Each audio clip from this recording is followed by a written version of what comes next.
कभी सोचा है कि पहाड़ इतने नुकीले क्यों होते हैं, या फिर नदियां सांप की तरह क्यों बल खाती हैं? देखिए, हमारी पृथ्वी की सतह कोई पत्थर की लकीर नहीं है।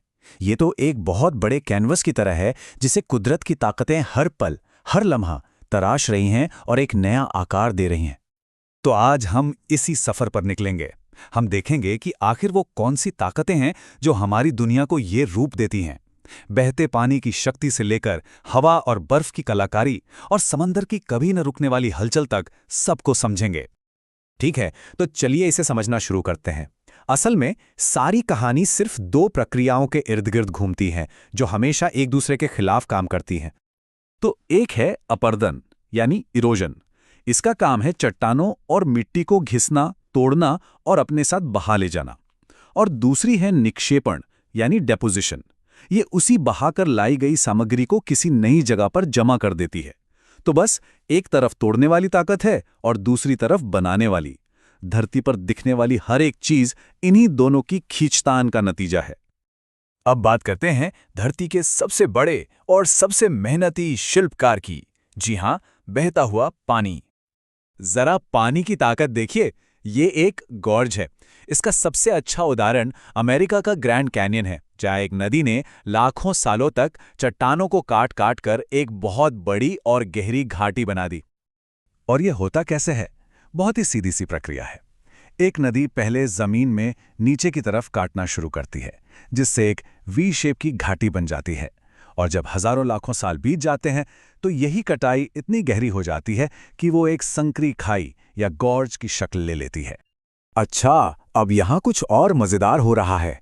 जब नदी पहाड़ों से उतरकर मैदानों में आती है, तो उसकी रफ्तार धीमी हो जाती है। फिर वो सीधे चलने के बजाय घूमने लगती है।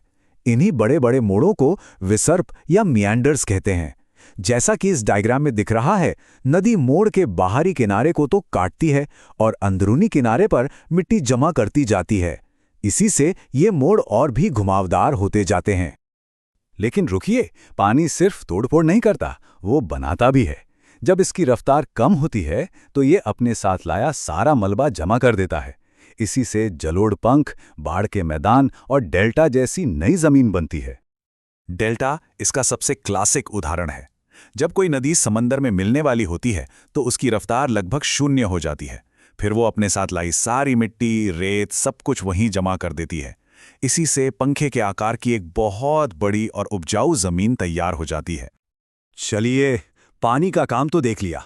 अब चलते हैं कुछ खास इलाकों के महारथियों के पास, यानी हवा और बर्फ। हवा को आप प्रकृति का सैंड ब्लास्टर समझ सकते हैं। रेगिस्तान में हवा अपने साथ रेत के कणों को उड़ाती है, जो चट्टानों से टकराते हैं।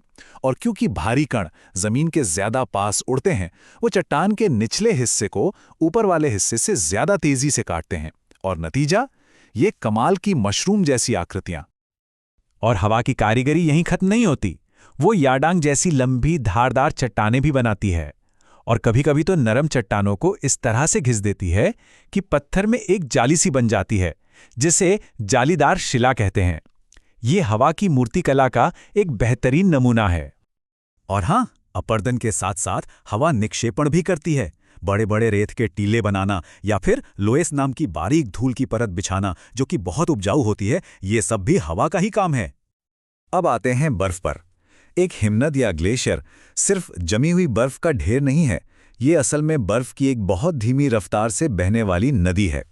और ये अपने रास्ते में आने वाली हर चीज को खुरचती, तोड़ती और अपने साथ ले जाती है। ग्लेशियर किसी विशाल बुलडोजर की तरह काम करते हैं। ये वी आकार की नदी घाटियों को चौड़ा करके यू आकार की घाटियों में बदल देते हैं और पहाड़ों को तराश कर नुकीली चोटियां और तेज धार वाले किनारे बना देते हैं, जैसा कि इस डायग्राम में दिख रहा है। और अब हम अपनी अंतिम शक्ति की ओर बढ़ते हैं। समुद्र तटरेखा एक ऐसा मैदान है जहां लहरें और जमीन के बीच हर पल एक जंग चलती रहती है। समुद्र की लहरों में गजब की ताकत होती है।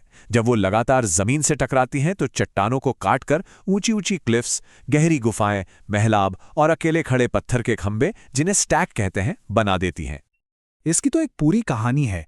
सोचिए, लहरें चट्टानों की दरारों पर हमला करके उन्हें गुफाओं में बदल देती हैं। समय के साथ ये गुफाएं चट्टान के आर पार हो जाती हैं और एक मेहराब यानी आर्च बन जाता है। फिर एक दिन वो मेहराब भी ढह जाता है और पीछे रह जाता है बस एक अकेला पत्थर का खंबा। यही है सी स्टैक। लेकिन समंदर सिर्फ तोड़ता नहीं, वो बनाता भी है। समुद्री धाराएं रेत को एक जगह से उठाकर दूसरी जगह जमा करती हैं और नई जमीन बना देती हैं, जैसा कि इन डायग्राम्स में दिखाया गया है। हमारे खूबसूरत बीचेस, सैंडबार, स्पिट्स, ये सभी समंदर के जमाव करने की आदत का ही नतीजा है। ये एक लगातार चलने वाली प्रक्रिया है जो हमारी तट रेखाओं को हमेशा बदलती रहती है। तो हमने देखा कि कैसे पानी, हवा, बर्फ और समंदर लगातार हमारी दुनिया को तराश रहे हैं। ये सब हमें एक बहुत ही जरूरी नतीजे पर लाता है। याद रखने वाली सबसे बड़ी बात यह है कि जिस ग्रह पर हम रहते हैं वो कभी भी एक जैसा नहीं रहता। ये एक अधूरी मास्टरपीस है जिसे कुदरत की ताकतें हर पल हर सेकंड बदल रही हैं। और ये हमें एक बहुत ही दिलचस्प सवाल पर लाकर छोड़ देता है। अगर ये प्रक्रिया अरबों सालों से चल रही है और कभी नहीं रुकेगी, तो सोचिए आज से 10 लाख साल बाद हमारी दुनिया का नक्शा कैसा दिखेगा। सोचने वाली बात है ना?